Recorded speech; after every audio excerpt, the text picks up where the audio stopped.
becoming an investor, like what is your objective? Like your end of this conversation, not the business. Yeah. Your personal objective. What is it? I feel like at the end of this exact conversation, or like overall, general, like working collaboration. Well, you're coming into these conversations, like when we were in the barbershop and you're cutting my hair and you're talking to me about this. Yeah. What is your angle? What is your like matchbook? Like what did you want? Yeah, well, I think it's probably worth like recording this as well and just flowing into it. Yeah. If you want to like sit close, but I think for me personally, my personal matchbook, I think when I met you, it was more a matter of like I hadn't met anyone that was as casual about wealth creation as you were before. Like most people that I met that were concerned with like matters of making wealth to sustain them and their family for the rest of their lives was a stressful matter, but there was this air of calmness and like almost like Zen master like in the sense that like you just knew. And I think that was probably what the biggest thing for me was that, oh, this guy knows what he's talking about, because I can feel that he's calm when he's talking about it. He's not like trying to front to me. He's not stressed about it. It's just matter of fact. And I feel like obtaining that level of calmness and clarity around like wealth creation pertaining to what I want to do with my life is probably like what I want to get out of it. Yeah. Just in the sense that like probably more the calmness than anything, not like a specific number, but to get to a point where I'm like, oh, sweet. Well, if we need to do this, or if there's an emergency, or like if I want to like have kids or like whatever, like that's not going to be a stress. Yeah, I hear that. I mean, there's a lot to respond to inside of that. One of them is for me, like, yeah, the term. It's probably worth going a little bit lower as well. Sorry to interrupt you. Just to like go, a bit closer even. Yeah. Because for me, I actually don't think of it as like wealth creation. I think if I thought about it as wealth creation, I would get a little like tighter in the shoulders. I think about it in terms of freedom creation and like optionality creation rather than wealth. Wealth, I think about like piling up capital and like sitting on top of it and hoarding it, where for me it's much more like expansive than that. It's just creating a situation where you can call your own shots in perpetuity, and you're not that scared about what happens in the immediate term, and sort of trusting your ability to improvise ad infinitum. Now, and I guess the question would be, when you were hearing other people talk about it, wealth creation, optionality creation, entrepreneurship, investing, whatever the case may be, where did they front, or like where did they tighten up in a way that when you were talking to me about it, it felt conspicuously different? I think all of it, like it was holistically different in the sense that like there was like restrictions as the possibilities at hand, like heavy restrictions. And I think like coming from like a global perspective, coming from an online perspective, and coming from a American perspective that is like way more like open and like I guess oriented around like doing something big. In New Zealand, a lot of the time people are just looking to like service a mortgage, and I think that's like the main objective is to like get a house rather than like have different perspectives. Like I think that in the States that's not as common. It's probably still super common, but like there's more people just trying to build than there are here. I think there's very few people just focused on building a business. There's not much like offense. There's just a whole lot of defense. Yes. What is tangible, what is inevitable, what is traditional. Yeah, I think so. And I think like how that showed up in the shop, at least when that was mainly where I was communicating with people that like were in business and stuff. It's like, it was more that the sum of their opportunities seemed smaller than yours, in the sense that like you could just see more. Does that make sense? Like when I was like talking to you, I could tell that you could see more and you weren't confined by like the opportunities at hand just in their worldview, if that makes sense. Which is interesting to me, because when I was gearing up to leave the US to go on an Australian university speaking tour, and I was like beginning to disabuse myself of tremendous ignorance about this part of the world, I remember reading that New Zealand per capita is the most entrepreneurial country in the world. Yeah. And the person that was helping me architect that uni trip, we were thinking that for that reason, New Zealand was going to be a reasonably prime place and like fertile ground for these ideas to spread. And that was without realizing that the quote unquote American dream of getting the white picket fence and the mortgage by any means necessary was like taken at a factor of 11 here, far beyond how it's approached in America. Although it is still like the median person in America is operating exactly like the median person in New Zealand, but a little bit like with tall poppy syndrome, it's just a question of degree, like the degree of the dogma. But I would say that like what is perceived as, for the most part, what is perceived as a Kiwi thing is really like a global thing. Yeah. Because as an example, like I grew up 12 miles, 20 kilometers, I guess, north of New York City. And my dad ran a hedge fund. My mom was a partner at a corporate law firm that was essentially a Wall Street law firm. And most of my friends were studying finance with the intention of working in finance. Almost every single person that I just mentioned was 95% concerned with steady employment to pay off a mortgage. Even though it was like in the thick of Wall Street, it reads like sexy and exotic and Hollywood and whatever, it still was exactly the same thing. Yeah. Was that the same for your dad as well?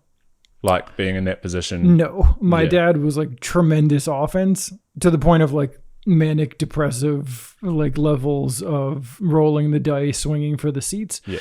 And I think it's one interesting thing that I run into with Find Fat Fish, helping people learn how to pick their own stocks, invest their own money, and like go about this, is the synergistics when you can create them between like a husband and a wife.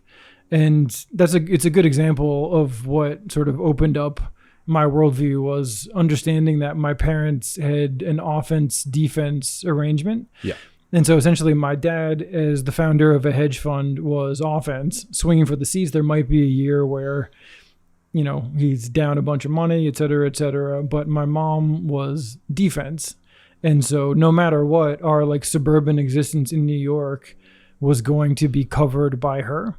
And as long as he did his part, then giga wealth could be created in a situation of like relative safety. And that didn't end up materializing, partially as a result, I think, of like his temperament that demands a lot to really like go for that and keep going.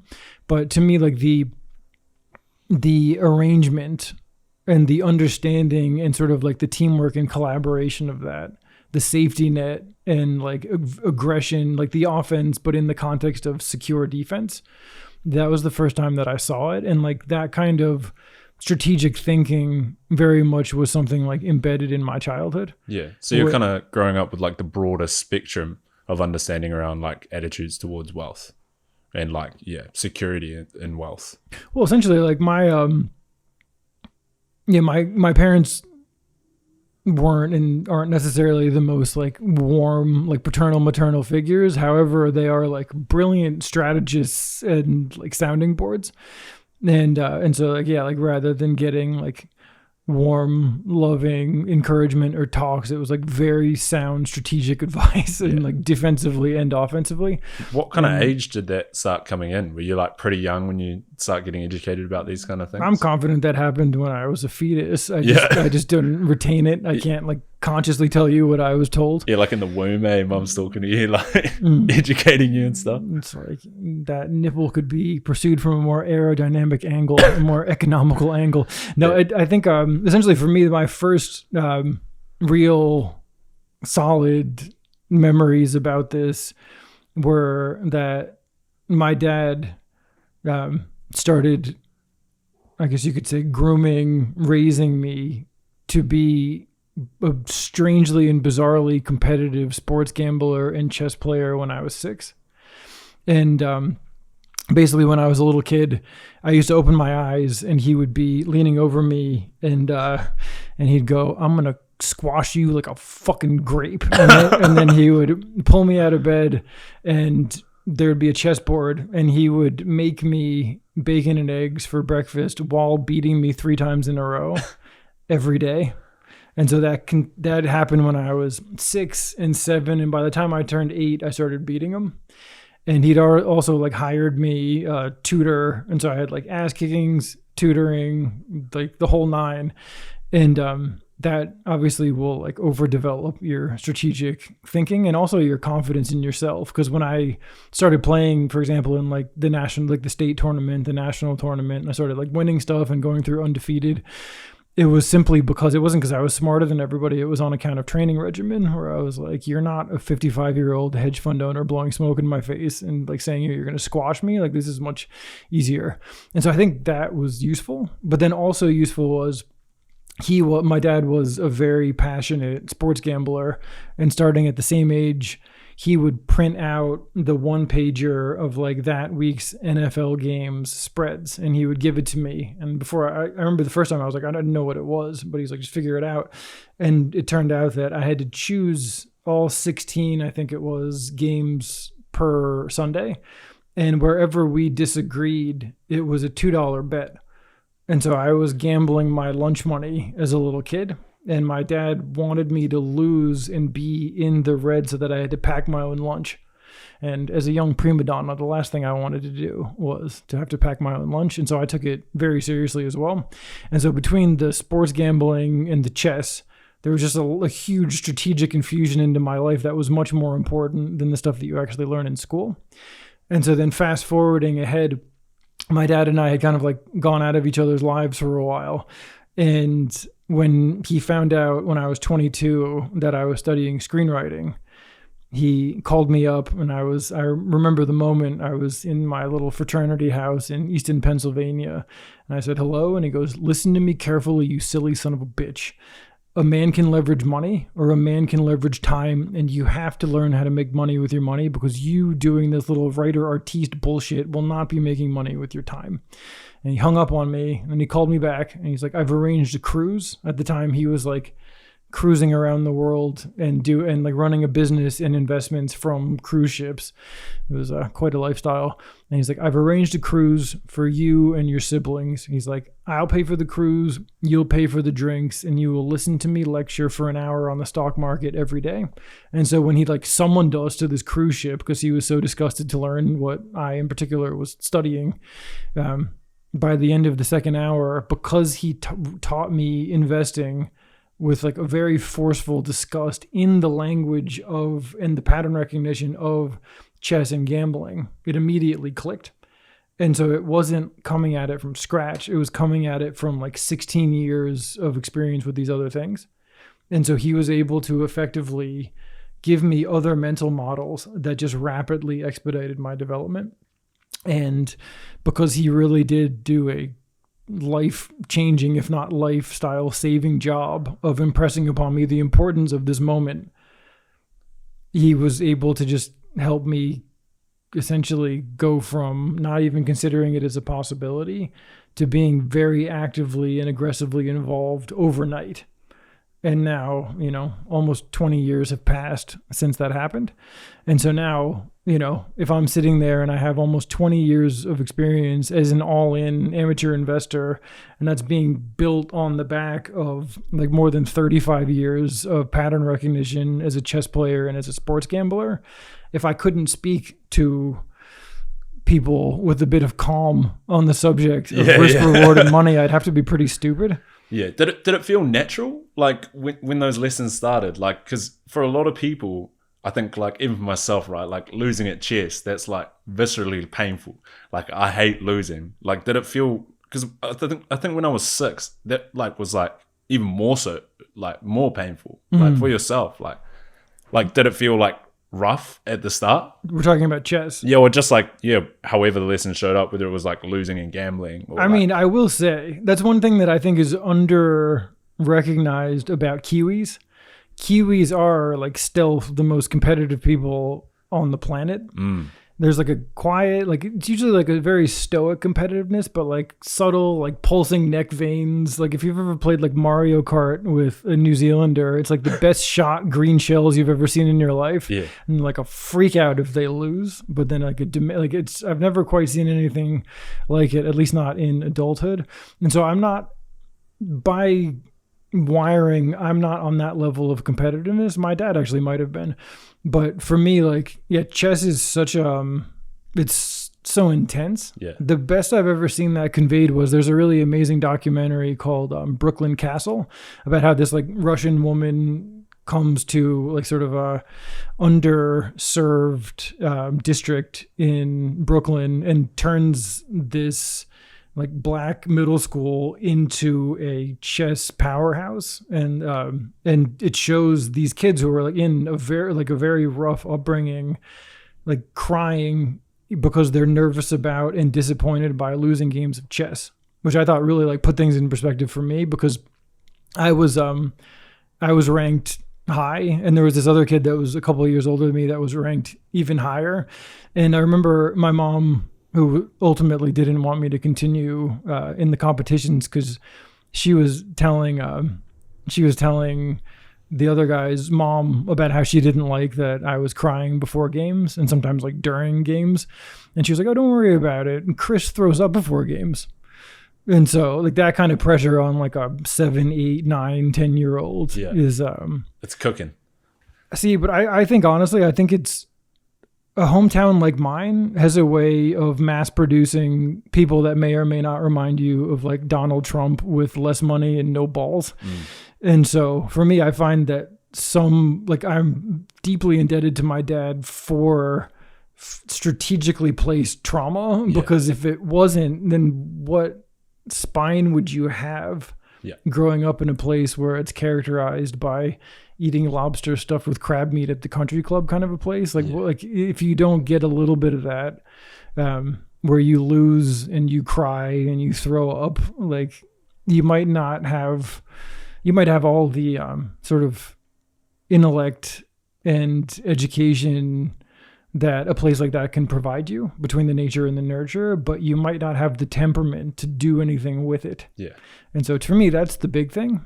But it definitely did. I mean, it's a valuable experience reflecting on it in the sense that it made me aware of my super strengths and super weaknesses, the holes in my mental game as like a fetus, which is, I think, is an edge that probably a lot of people they didn't get to know what they were made of at that time. And all of this has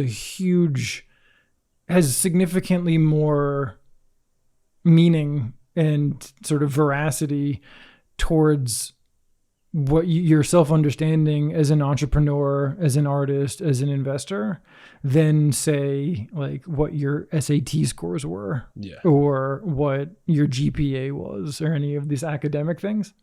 It was much more like Fight Club. Like, how much can you know about yourself if you've never been in a fight? It's just a different kind of a fight. Yeah, I get what you mean fully. I think you've mentioned this like plenty of times in our conversations and in this stuff that I've done in and around Fatfish is like, it's an EQ game, not an IQ game. And I think if more people realize that, that would be a super valuable lesson. I think for yourself, like, how do you kind of see that show up in, you know, just your daily interactions? Because like having that level of like calcified like emotional attitude towards these kinds of topics, like they're all pretty practical for life. Maybe not the gambling so much, but I guess learning to lose for gambling perhaps. But how do you feel like that shows up in your like interactions with people? Do you like see the patterns where like they could use a little bit more of that? More emotional intelligence. Yeah, well, just like more like, I don't know if hardness is the right word, right? Like I guess a greater degree of like mental toughness. Do you see that show up much? For sure. I mean, the first thing that I'm thinking of is the old saw that a lot of people have like heard, but not a lot of people are actually using, where 80% or more of anything is psychology and 20% or less is going to be strategy. And that shows up in so many different ways. One of them being probably,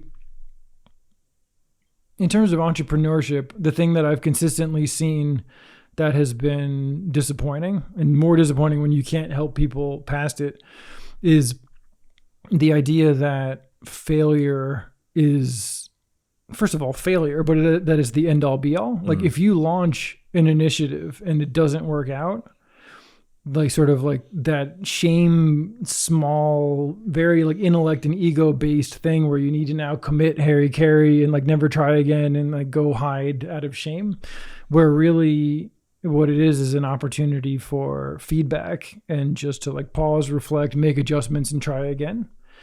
And there's so many, like once you know that that's true and you actually are embodying it, you'll see that kind of feedback constantly. Like Winston Churchill has amazing quotes about it, Oscar Wilde, Samuel Beckett, all that. Like there's so many observations about that where essentially it's about like persistence is a much bigger thing than intelligence. And so the genius, the intellectual genius with the 185 IQ that can't tolerate any red ink on their paper is screwed. They're either never try, or the second that they run into any resistance, they'll go and hide. And so then they'll find some perch where they are making more than they spend and they're slinging informed pessimism for money to keep people safe, but they're never actually taking a shot and they know it. And then there's a certain amount of self-loathing that comes with that. And so for me, like those kinds of outcomes are heavily either avoidable or fixable. And it isn't by availing yourself of even more knowledge. It is of availing yourself of significantly more experience and also doing things that poke you right in the humility bone, including asking for help, saying I was wrong, saying I don't know, all of which the inability of which ruins people that have sky high IQs and probably also good intentions. Yeah. The thing that I kind of think like hearing that is like so much of I guess that mental barrier that people come up against is like it's not all that challenging once you leap over it. Like I found that definitely opening up the shop. So many more people are actually like keen to help you than you think. But it's all of these like internal barriers that people are scared to like push up against, when in reality, like it's not that bad. My question for you, like hearing that, is like, how long did it take you to learn that lesson as a kid? Because like for most people, I feel like it's really challenging. You don't really hit it until young adulthood.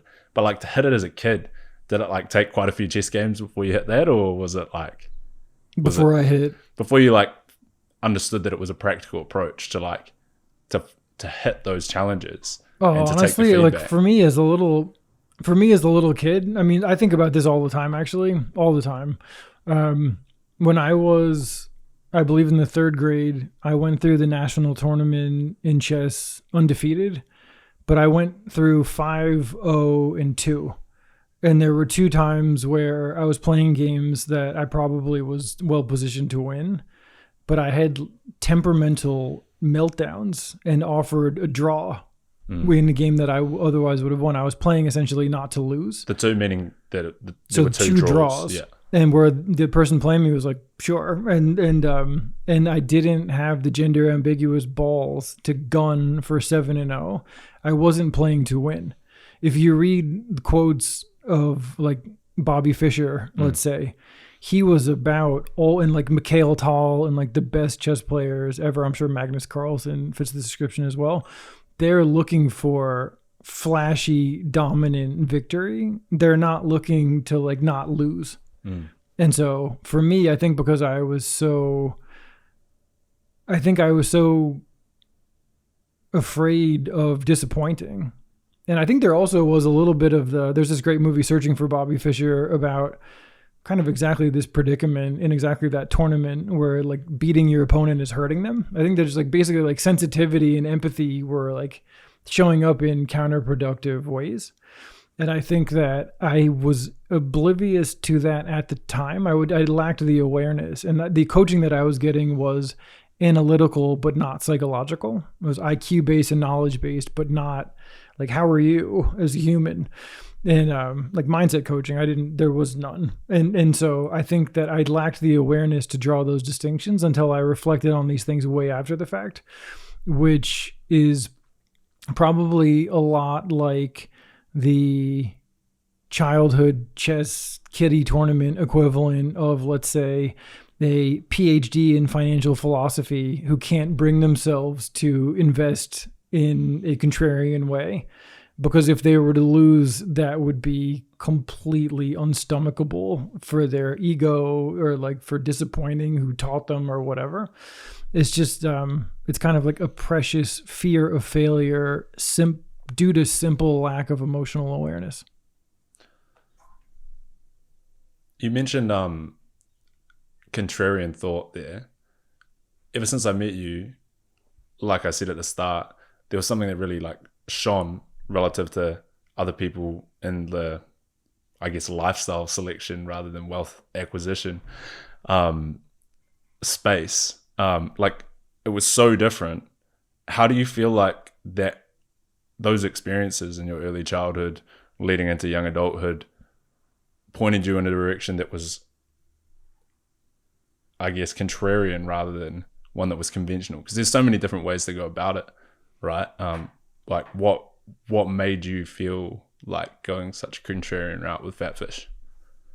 I think contrarianism is something that you just come upon naturally.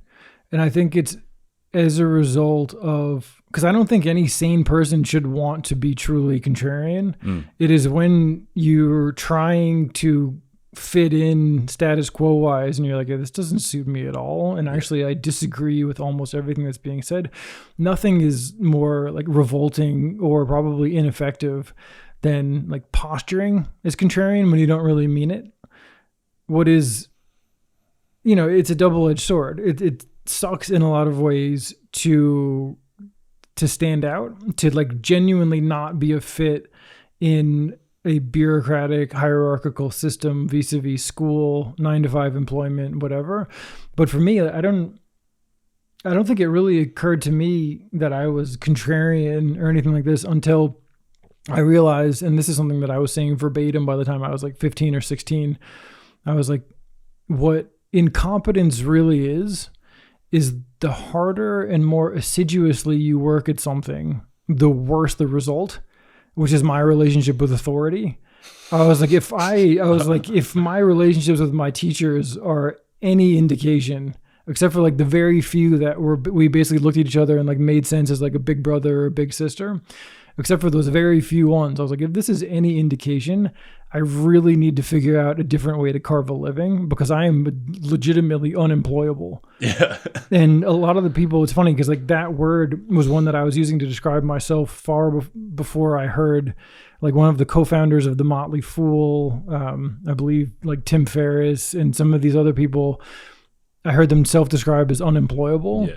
And I'm like, yeah, I was like, I totally know what you mean. Like if I went and tried to work a typical job, I would be fired on eye contact with the boss. They'd be like, oh yeah, no, I'll get the hell out of here. This guy's doing his own thing. Yeah. And so for me, like I knew that. And so for me, when my dad came along with the extreme disgust in my life choices about pursuing screenwriting and that he was like, you have to learn how to make money with your money, that came at the exact perfect moment. And I pounced on it with everything. And I did enough during my last year in college, as you would say, uni, that I didn't need to work a 9-to-5. And I was willing to play with a level of aggression out of the gates because I really, really could not accept just having to trade time for money in that way. Yeah.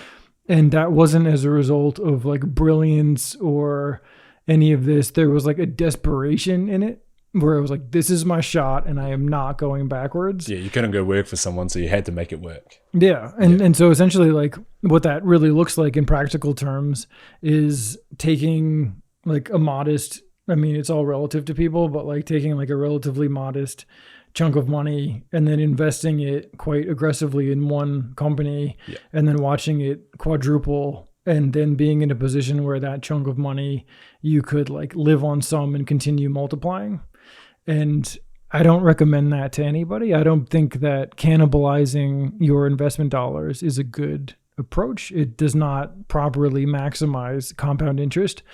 However, as I've heard said, 95% of the money that you make in your life comes after age 40. And so until age 40 plus or minus, what it's about is not accumulating money. It is about accumulating skills, relationships, and experiences. And so that is building a skill set and investing in experiences was like the best choice I could have possibly made. And as a result of doing that and essentially living like an avant-garde retired person since I was 22, 23 years old, it creates a situation where, yeah, like when I speak about entrepreneurship or like having time and location freedom, I can sound chill about it because I've just been doing it for so long. I'm not saying that it's easy. It's still not easy for me now, but I've been doing it for so long that, again, like I'd have to be pretty dumb to like not have a pretty decent handle on it. Whereas if you had felt, either if you were or if you felt completely strong-armed into a 9-to-5, into a hierarchy, whether it fit your temperament and your desires or not, and you'd never tasted those moments of freedom, then talking about this stuff would create a ton of contraction, because the idea of actually having 168 hours in a week that you could decide what to do for yourself would feel like this distant dream. Where for someone like me, it's something that like at moments I'm like, I've been taking this for granted and forgetting that it's a thing that is a blessing that's been built. And so that's, to me, that's why. But ultimately it is acknowledging, it's like observing in the world that you don't fit in certain respects, and then being proactive in trying to turn that to your advantage. To me, that's just like, if somebody has taken a personality test, let's say, or any other kind of like self-awareness tool, and you become acutely aware if you look into it, and you're actually going to move beyond thinking about it in terms of stereotypes and thinking much deeper and getting three-dimensional as an archetype, there are going to be strengths that are exciting, and there are going to be weaknesses that are enervating, and if you think too much about them statically, like a little depressing. The whole thing is, how do I take the strengths in the areas where I'm different and leverage it into a situation where, among other things, I will never have to contort myself into someone that isn't me. Which for me, whether you're contrarian or straight down the middle, like that's the major thing that you don't want to have happen. And as time has gone by, obviously chess and creative writing and sports gambling are nothing compared to investing in terms of being the tool to help you make that happen. Do you feel like there's a few things I'm thinking hearing all that. Do you feel like off the rip, do you feel like investing is more or less complicated than chess as a field? Well, that's a good question. I think that for some people, learning best practices investing would be much easier than learning how like an Xbox controller works. Yeah. I can say that confidently as someone that took forever to learn how to play Halo at boarding school back in the day. I think that if you're really determined to keep it simple, I think I would have an easier time. I enjoy teaching people both. I think that it's easier for me to teach somebody how to be a competitive investor. That would be easier than teaching someone to be a competitive chess player. Yeah. I think maybe because the level of competition counterintuitively is much lower with investing. Yeah, that's another thing. I'm glad you got into that. Like the level of competition. You mentioned aggression. So often, like from a Kiwi perspective at least, I never ever heard anyone talk about aggressive investing or like aggressively building anything until I met you. And you mentioned aggressive investing. Just for people that are kind of like new to this kind of information, what is aggressive investing to you? You mentioned one company. A lot of people would think that's like heinous and like an obscene idea to do that with your wealth, like, or like your amount of money that you have to invest. What do you have to say about that? And also, what do you think is kind of like a passive end of investing? Like if there's aggressive investing, what's like your stance on like what's passive? Mm-hmm. So that's a really good question. And yeah, I'm thinking of an amazing British fella that I worked with in Australia forever ago, when I was breaking down the difference between defensive assets and aggressive assets. I could like see the lights turn on, and then for him, he made hay once the lights turned on, which was good. But it starts with the shifts in strategy and psychology before that would ever be possible. And so, yeah, it is important to draw distinctions. One thing that annoys me tremendously is the conflation of sort of the false dichotomy and incompletely presented menu of it's either day trading or eternal diversified investing, and there's no in between. That is nonsense. Betting more than you have to make as much money as you can this afternoon is insane. That's as aggressive probably as you could be. And just spreading your money across so many companies and index funds and whatever that you don't even know what you're investing in and supporting anymore, and just like not peaking, that's probably as defensive or passive or as you could be. And so it annoys me when this is presented as the only options. And there are these people that are promoting their index fund selling companies that are essentially like, well, you know, Dogecoin happened, therefore invest in our fund. And it's like, come on, it's like that's not the menu we're talking about here. And so one of the questions would be, what are the different palettes of aggression that you can have? I agree that investing heavily in just one share, that is an egregious choice. However, given the stakes that I described before, my dad on the cruise ship had 4 maxims of his like 1 hour a day talk that like really stuck for me. And it's on my website for anybody that wants to actually like read that story verbatim. But the one that I'm thinking of now is, he said, how much to invest? Concentrate to create when you're a young man, because you can always recover if you're wrong. Diversify to protect if you're an old man, because if you lose your nest egg, you're fucked. And so essentially, to me, that's a really beautiful explanation. It covers so much ground in so few syllables about aggression versus defense. And so if you are really determined to try to change your situation as quickly as you can, of course, you should be putting some defensive measures in place that you're not actually just exposing your throat and putting yourself in a dangerous spot. There's choices to be made along those lines. But it is important to understand that risk and or volatility are going to be parts of the equation. And if something happens, you need to have a shit hit fan plan so that you don't melt down at the worst moment. If you're unwilling or unable to go to those places strategically and psychologically, you have no business going to those places. But it also is fascinating because in the context of when you're a young man and when you're an old man, it's so relative. And so as an example, let's say that you're a 28-year-old with a wife, a mortgage, a puppy, a kitty, and like 4 kids. And let's say that you're a 65-year-old bachelor with no expenses, no responsibilities, and you've like got some money socked away. Who's older, who's younger? It depends. And so there's a huge spectrum. All of this needs to be personalized according to who you are, your relationship with risk, your relationship with time, your goals.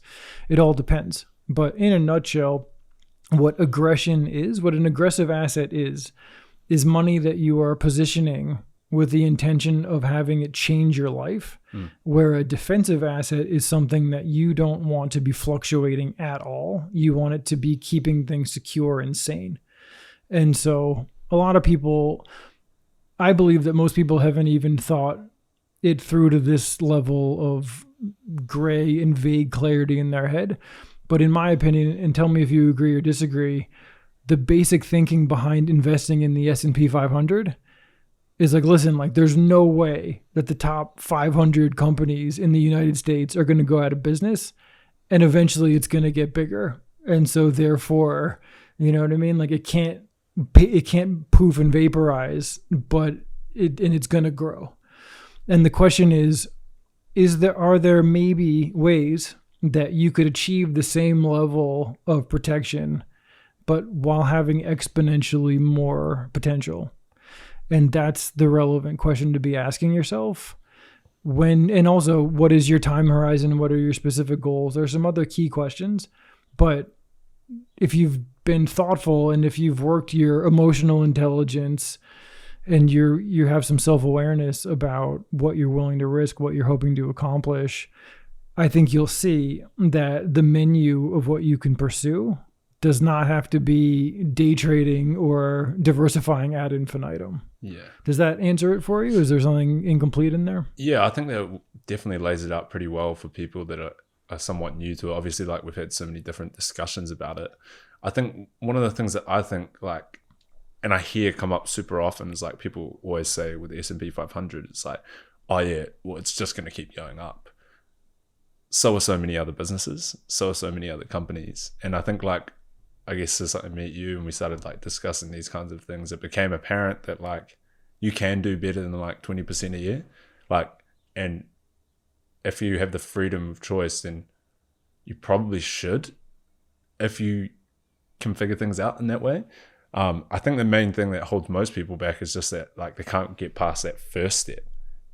Even like putting a little bit into a diversified fund is really hard for a lot of people. So maybe for those types of people, if someone hasn't started, it might seem like batting their head against the wall, but for those people that haven't started and they're scared they're going to lose money on the stock market, because that's so many Kiwis, like a lot of families, like they hear stocks, they think Wolf of Wall Street, they think I'm going to get robbed. Like, what's your thoughts on that? I mean, there's a lot inside of what you just said. So taking it a piece at a time, the Wolf of Wall Street is an interesting reference. I believe that that's accidental comedy. The problem with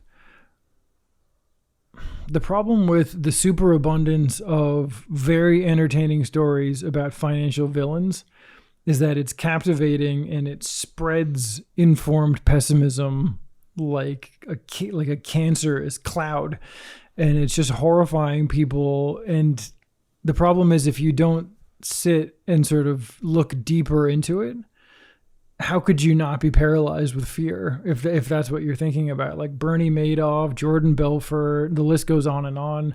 I mean, but if you stop and think about it, Jordan Belfort was dangerous to people. Why? Because they weren't willing to make their own decisions. They weren't willing to self-educate, and they didn't understand what was being sold to them. And so if anything, that story should make you very, very scared of super charismatic, super talented salesmen gone wild, selling very expensive, very misunderstood things to a public that is so underprepared and so afraid that they're just kind of hoping to lay the blame on somebody else. And so if anything, that movie and story should suggest that arming yourself with your own education is the most important outcome that you could possibly have. And honestly, that was the most important thing of my dad educating me on the cruise ship, and then me making a focused investment into Nintendo before the Wii came out, and then watching it go like this and then taking action from there, was based on that alone, which is remarkably and ridiculously sort of remedial compared to where I am now, obviously as a result of 20 years of experience. But I mean, essentially there was no way that even like Warren Buffett or Charlie Munger could have come up to me and been like, hey, when you invest in Netflix before streaming, I think that's stupid. Their PE ratio is too high, this, that. I would have been prepared to say, with all respect, like, screw you, sir, I disagree, as a result of my own informed optimism, as a result of that kick in the ass and then the experience. And so because of that, I was no longer potential prey of some financial advisor, of a Wolf of Wall Street or whatever. And I want nothing more for people than achieving that as like a quick outcome, where, as my dad used to say at the end of his emails about like his investment choices, JMO, we all bet our own money and take our own chances. That's how I want everyone to be who wants to be that way. And if what does JMO stand for? Just my opinion. Oh, yeah, got you. And mind you, he was trying to like ram it down your throat, but at the same time, there was the understanding that this, forcefully presented though it is just my opinion. It is imperative that you view this as betting your own money, taking your own chances. And so by like going back to the Wolf of Wall Street and all these other things, that's not how it was. You're not taking your own chances. You're not betting your own money. You're letting some charlatan with amazing charisma talk you into their opportunities. And so to me, that's the thing. And if you're going to derive anything from this, like, I feel like there's like an amazing documentary horror film every week, like coming out of Netflix and wherever else. It's beautiful entertainment, but the education value is corrosive and toxic. It creates this miasma between that and like the news. Like, it's just this miasma of fear. Like, I'm not Gary Vee's biggest fan, but I listened to an interview with him recently, and he said one of the most like-minded things I've ever heard, where he's like, I'm looking everywhere, and he's like, where is the optimism? Where is the offense?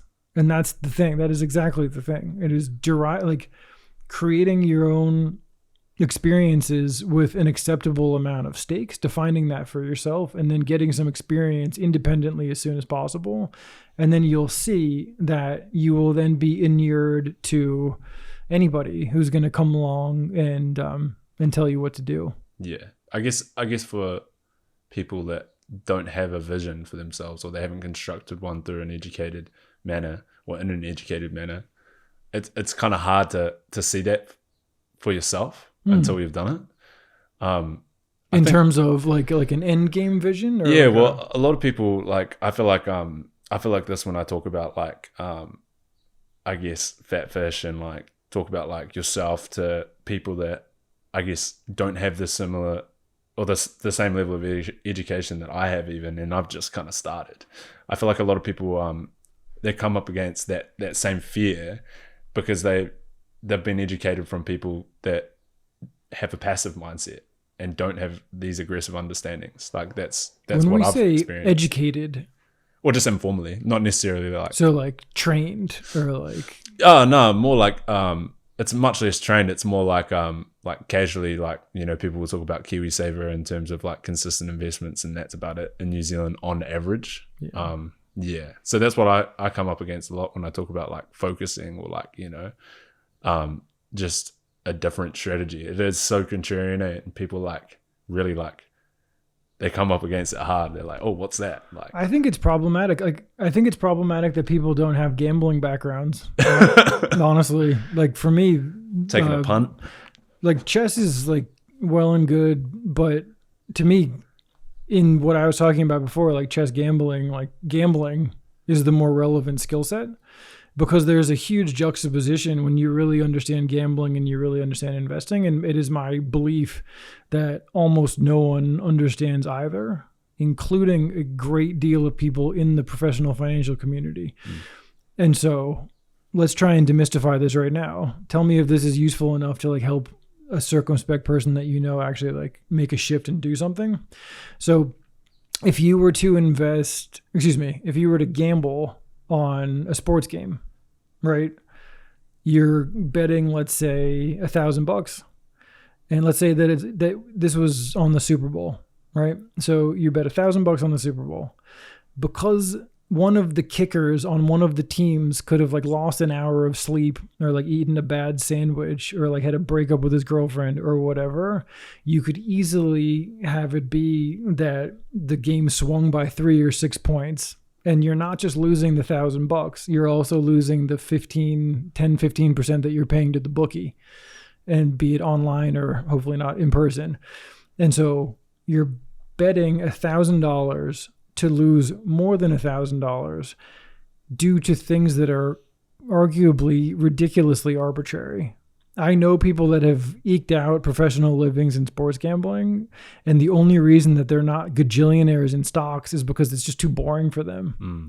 And so it's just way more difficult. Whereas, let's take,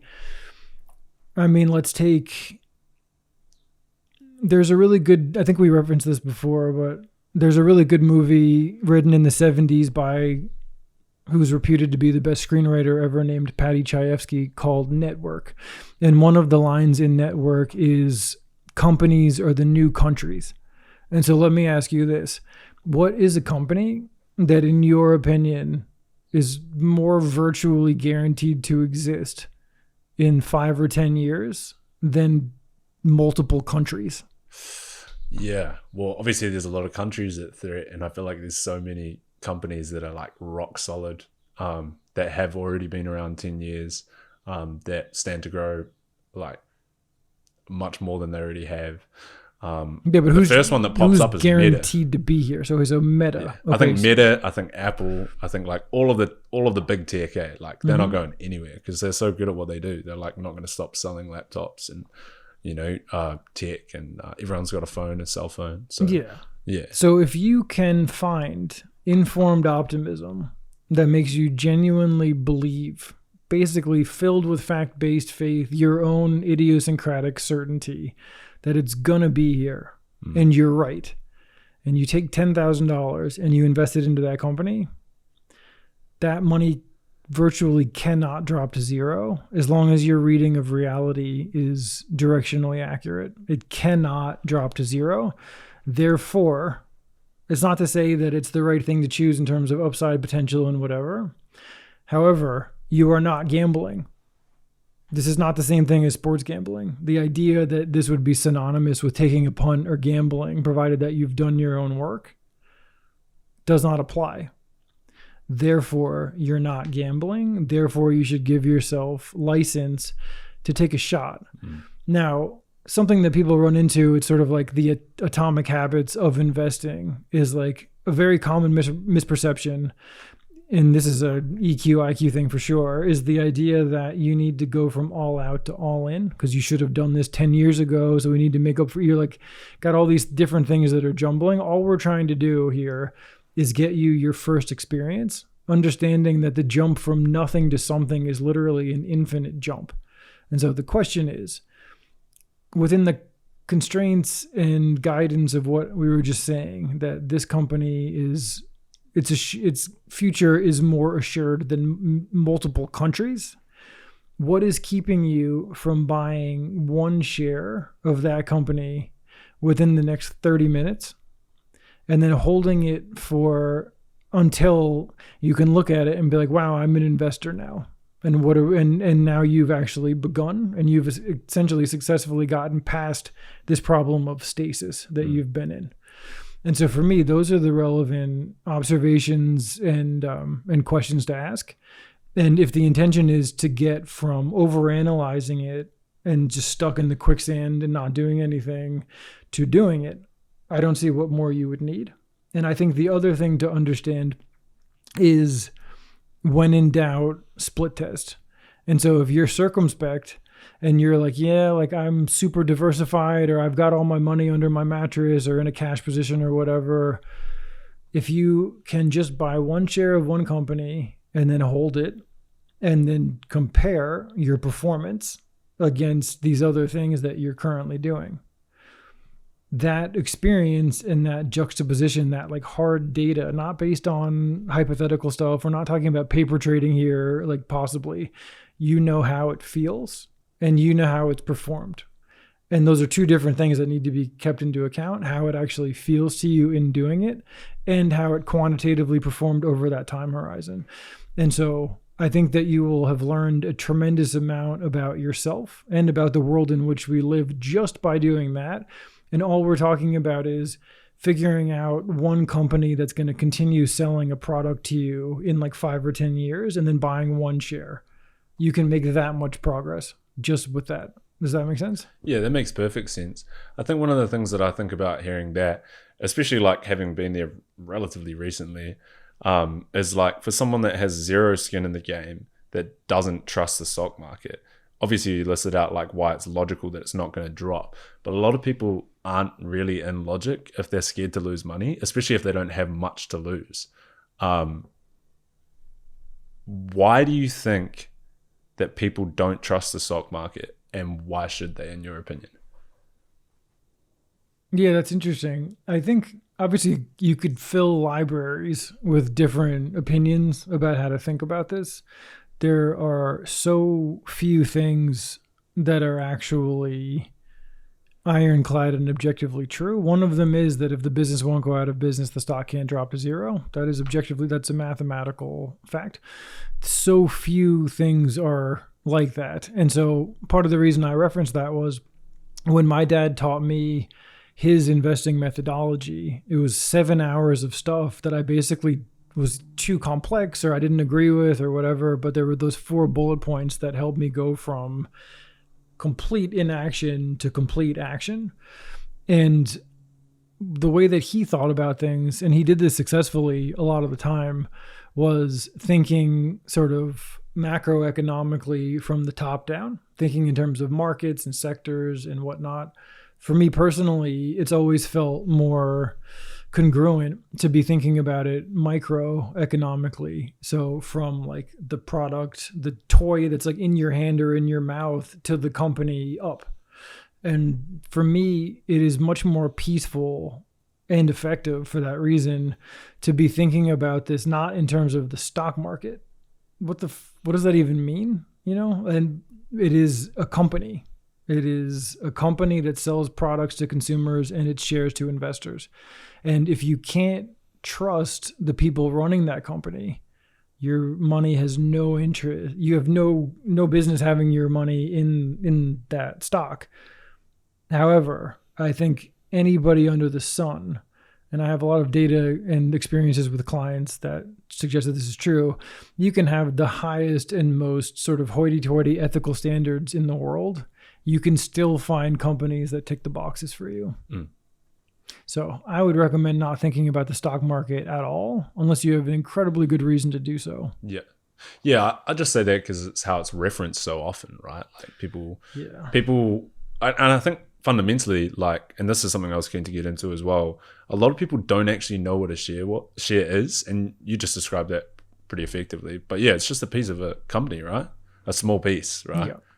So, well, there's a piece there that I think is really important. This is in week 2 of my course. And I say this in the module with a certain amount of, we could say, voice candy and or like anger, because it actually does piss me off when it pisses me off on both sides. It pisses me off when people, generally speaking, who are wearing suits with some kind of a diploma on their wall, and they're like doing all of the things in influence to like make people perceive them as an authority, are effectively talking down to you and weaponizing jargon to make you feel stupid. That's annoying to me. Yeah. At the same time, what's really annoying to me is when people allow that to happen and they don't use our like omniscience machine in terms of information to quickly plug any information gap that's causing them problems. And so essentially what I would say to any single person listening to this at any time, whether it's a piece of financial jargon, a piece of vocabulary or whatever, if it matters and it's presenting like a roadblock or a logjam to you moving through the world right now with confidence, go online. In the context of investing, it's going to be Investopedia. Learn the term cold in 30 seconds. It can never be used against you ever again. And so if you want to know what a share is, go on Investopedia, learn it in 30 seconds, if and when that becomes a problem. If it doesn't become a problem, that's fine. You don't need to be walking around as a thesaurus. It's unnecessary. But if it presents as a problem, learn it in 30 seconds. That is a huge shift in resourcefulness that a lot of people just aren't willing to bring. And it is fascinating. I've worked with people every age range beyond the age of 19 imaginable, all the genders, many countries, every shade of white or blue on the collar. And almost every single person to some degree has a resourcefulness qualm that they need a bit of help to confront. But once they do, they get past it. It might be numbers, it might be tech, it might be jargon, it might be education level, it might be net worth level, whatever it is. But like people are psyching themselves out. And it's a really important thing that when you feel that, you perceive it for what it is. which is just a solvable problem, a problem that can be solved right now. And if you need help getting past that, the best thing you can do is just ask for the help. It doesn't mean that you're a failure. It doesn't mean that you're stupid. It is not you that is stupid. It is the predicament or like the lack of democratization of the information at the moment that is stupid. But for you personally, it presents a huge opportunity if you can get out of your own way in that way. Yeah, just try learn, right? Try and learn what you can. Learner's mentality. Yeah. Yeah. Shoshin, but the right? thing is like not Shoshin, starting like always maintaining the posture of student. And that is very important. And yeah, the times where I've gotten stuck in this are just simply moments where I've lost touch with that. And the second you go back to the basic modesty of questioning every assumption, especially the ones that you've been clinging on to and maybe surviving on for a long time, like the second that you can do that, the second you'll unlock whatever block is in front of you. But it is important to draw the distinction that this is like one of my mantras is needed info in stride only. You're not becoming omniscient before you start. You are moving forward as you are. And if a roadblock materializes, then you learn and get around it. You do not need to like memorize Investopedia before you can buy your first share. That is a very common sort of piece of self-sabotage. Yeah, I guess what you just put out is a lot better strategy, like to buy your first share than just like sitting and fretting, and so with Find That Fish, for people that don't know and are like just coming across this for the first time, what is Find That Fish? Is it like kind of like broadly teaching people a particular strategy, or like what exactly is it?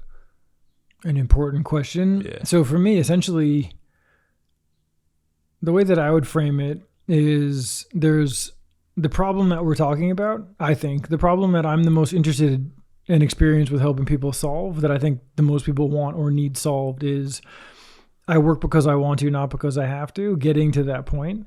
And I am not afraid that I'm going to outlive my money, or that I'm going to, like in the US where health insurance is a disaster, I'm going to like sprain my knee in my 80s and then have to go get a job again. And so like solving those problems in an independent fashion is the thing. There's 4 ways in a business context that somebody could help you do that. They can tell you how to do it. They can show you how to do it. They can do it with you, or they can do it for you. And so in the context of the financial and educational landscape, there's obviously a ridiculous superabundance of like tell you how books that, in my opinion, have not moved the needle. Maybe help people shift a couple of beliefs, but not have actually like help people make serious changes and create transformation.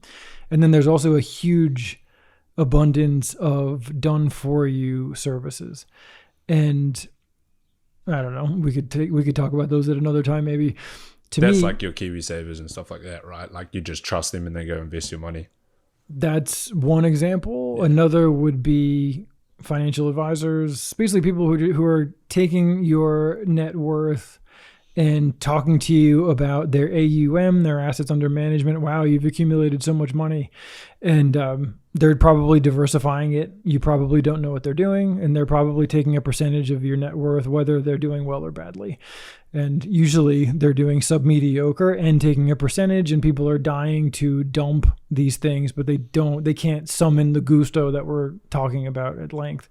So for me, what Find That Fish is a show you how walkthrough and a done with you service. And so for me, I found that, I mean, it does go back to the EQ, IQ thing. Absorbing a bunch of information, I think it can elevate your EQ to a little bit, but not the same level as experience. Mostly you're developing a bunch of knowledge that you're not using, and then you're like sharpening your analysis muscles, but you're not building your experience muscles. You're not building your gender ambiguous balls that actually help you do things. And so what's missing from those is accountability, some level of extroverted camaraderie and community, and just other humans that are helping you, like iron sharpens iron kind of a thing. And so for me, those are the major gaps in the space. And the reason that the net worth gap is as horrifying as it is because there is essentially no community and like emotional friction, like constructive emotional friction, other than fear mongering, which is destructive emotional friction in the space. Yeah. And so for me, ultimately, that's what it is. And like I said, it's not about information. It's about implementation and transformation. And the outcome that I'm interested in helping people accomplish is I work because I want to, not because I have to. And to your point, getting people to a point of like Zen calm where they're not afraid of the next crash. They see how that they can parlay even what seems like a huge short-term calamity into a huge long-term opportunity. And then once you're there psychologically, the financial stuff feels like writing on the wall. Makes it feel natural, right? I mean, you can't achieve the financial outcomes without first achieving the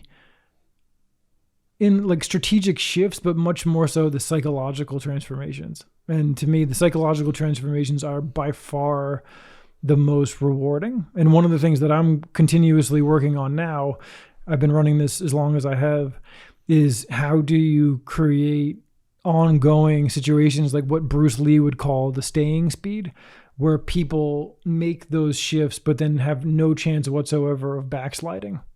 Because once you make the shifts, it's not a guarantee that you're going to make those shifts forever.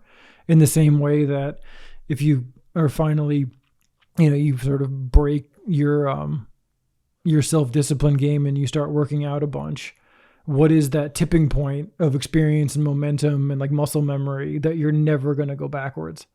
It's definitely not 6 months. I don't even think it's 2 years.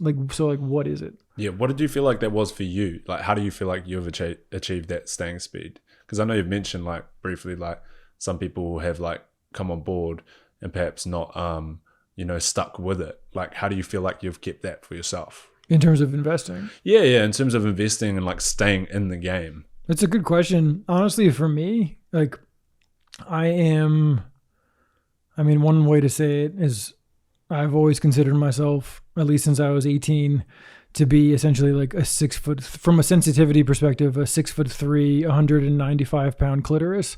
I'm a very sensitive person.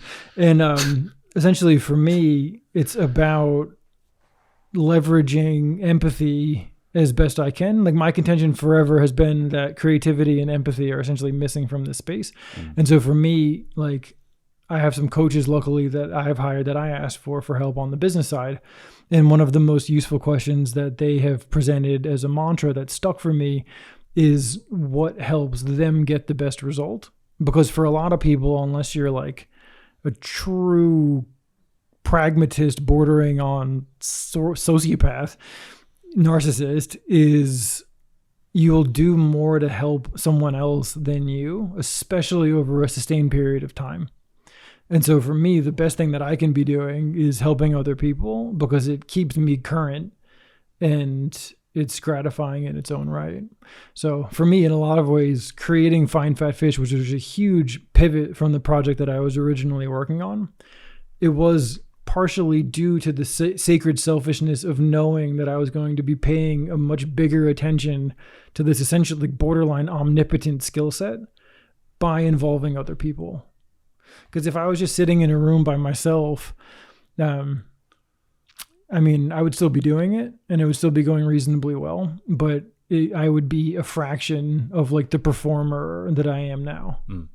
It's helped you engage with like communities widely, right? It's helped you tap into people that have similar goals to you, I guess. Well, one of the things that really annoys me is when people like abuse the George Bernard Shaw line that those that can't do teach. And it's like, really? So you're telling me that every single person who teaches anything can't do it? I was like, is that really what you're saying? But it is true that like the Michael Jordan of the space is not going to help anyone else. So like the very, very tippy top best. But here's the thing. I don't think that it's as a result of aptitude. I think it's as a result of appetite, where it's like, this is all mine and you can't have any.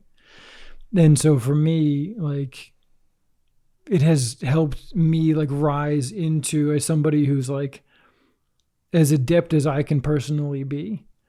And actually quoting like one of the Michael Jordans of investing, if not the Michael Jordan of investing, part of what it is like Warren Buffett said beautifully, I'm a better businessman because I'm an investor, and a better investor because I'm a businessman.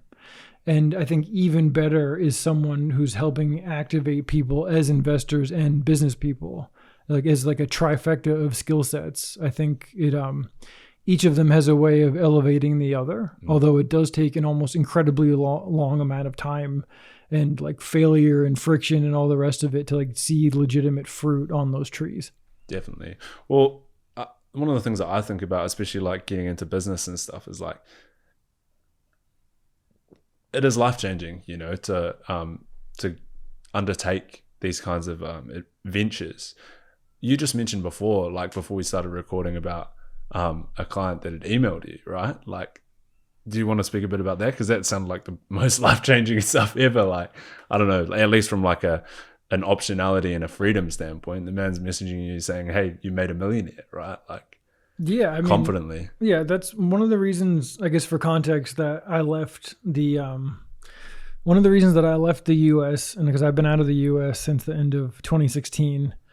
I had this feeling that I was in like a New York ivory tower, and this feeling that it's like I'd been in New York for so long that meeting somebody from like North Jersey felt exotic. And I was like, I have a lot that I feel like I need to learn to be able to do this as best I can. And so it was in pursuit of global proof of concept. And so one of like the outcomes that I'm proudest of for their sake, and then also for the business itself and the service, is like there's now 7-figure profit case studies in multiple countries. And those are just the people that I know, because some people like have learned it and then they just run off into the distance like, thanks. And it's like, that wasn't the agreement at all. Yeah. But yeah, so essentially a major point of pride, but more importantly, success for the people sitting across from me, is when people say, I am no longer afraid and I have something to show for it, especially when people are telling me that they have removed years or decades of unnecessary labor from their lives and they're now able to step into a version of life that they actually want, like at all, and on a seriously expedited and assured time horizon. That is very meaningful. And then also meaningful is when people help their kids start in a powerful way. And that actually is something that this kind of conversation has helped a lot of people do as well, because just taking what we've just talked about, we may have just elevated some people's ability to like internalize it and digest it for themselves and then help their kids begin with power. Yeah. Just what we were talking about with not throwing meta out specifically, but like that is like an archetypal example that helps people start too. But honestly, the biggest thing is, years or decades of unnecessary labor spared, and now like a fresh version of life that would probably not have otherwise been possible. Yeah, that's beautiful, man. That's like democratization to the core, right? Like spreading the skill set, helping people change their lives, and empowering families at once, right? That's got to feel pretty good. Yeah, I feel like the word democratization somehow, like, it's become accused or like slated as being trite, but it is not trite. It's like an important concept. It is taking something that otherwise like 5 people are going to do and making it available to everyone who's willing to try. And for me, like, one of the most important long-term guiding philosophies of Find Fat Fish, of this initiative, and I hope to surround myself with as many people as possible that are intelligently attacking this ambition in all forms, is that it is inevitable that 80% or more of the money will always belong to 20% or less of the people. But that should be 20% of the people, not 20 people.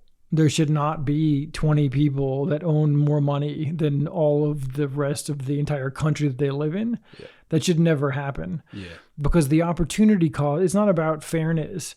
Is the opportunity cost of that occurring is the entire like sum total and multiplied by everyone cross-pollinating of influence of everyone who like could have been in the game, and what that actually does to, you could say, like the global sum of human brain power and like the actual equality of opportunity worldwide. It's calamitous. Yeah, I agree. Yeah. And so for me, that's ultimately what this should be about. Yeah.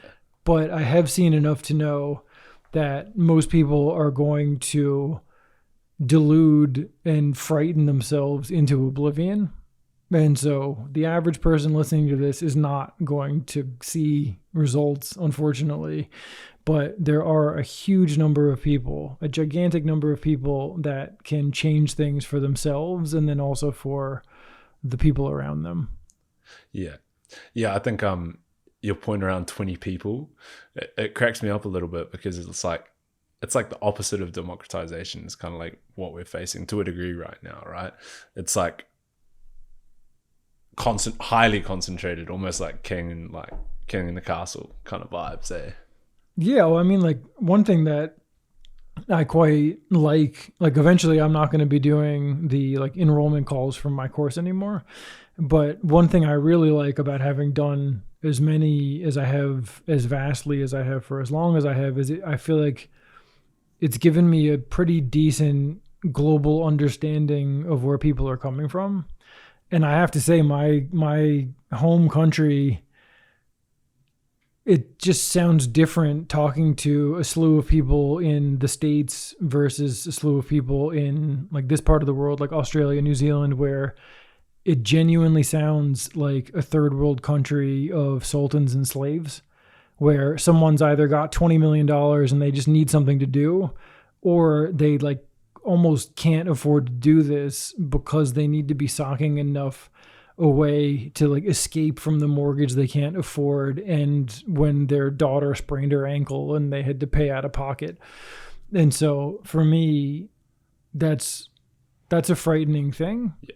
And it does expose the very obvious observation that like this by itself is insufficient in solving the problem at scale. Like I believe it was Neil deGrasse Tyson said, or at least I heard him say loudly, that it's okay to tell people to pull themselves up by their bootstraps as long as you remember that some people don't have boots.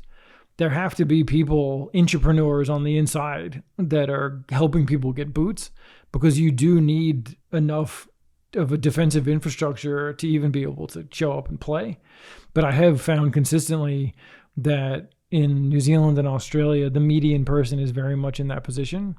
And it is my hope that the US continues to heal from within so that the median person is in a significantly better position to start than they are right now. Because that has been one thing, the median degree of like legitimate fear and desperation has been troubling. But at the same time, like if that's you, it just means I think that you need to be that much more focused, that much more persistent, and that much more willing to ask for help, and to like not be suffering with this in total isolation. Are those beliefs that you mentioned around, I guess, healing of that kind of like state around money and fear and everything going on in the States, did you hold those beliefs before 2016? Like, is that something you kind of like grew up feeling and thinking? Because coming from like such a competitive environment, you mentioned your old man, like, you know, calling you out for a heated game of chess every morning. Like at what stage did you start to have empathy for like people in that setting? Like if you're dead focused on going out and schooling people in chess, like. Well, that's interesting. I mean, for me, like it's so easy to fall into traps of, I don't know, I guess you could say like xenophobia, like by just not having exposure to other people. And so for me, because my parents were both working 80, 90 hours a week or more as like high-powered finance, high-powered law, I was raised by a woman who basically, as I would affectionately tell her, like blacker than an eclipse, like the toughest person I've ever met in my life, who like was living in Mount Vernon. I just watched the 4-part series on P. Diddy. I didn't realize that he was from there, right? That he was from Mount Vernon as well, and like DMX, P. Diddy, and so Corrine Davis, aka the Corine, she was like essentially my de facto mother growing up.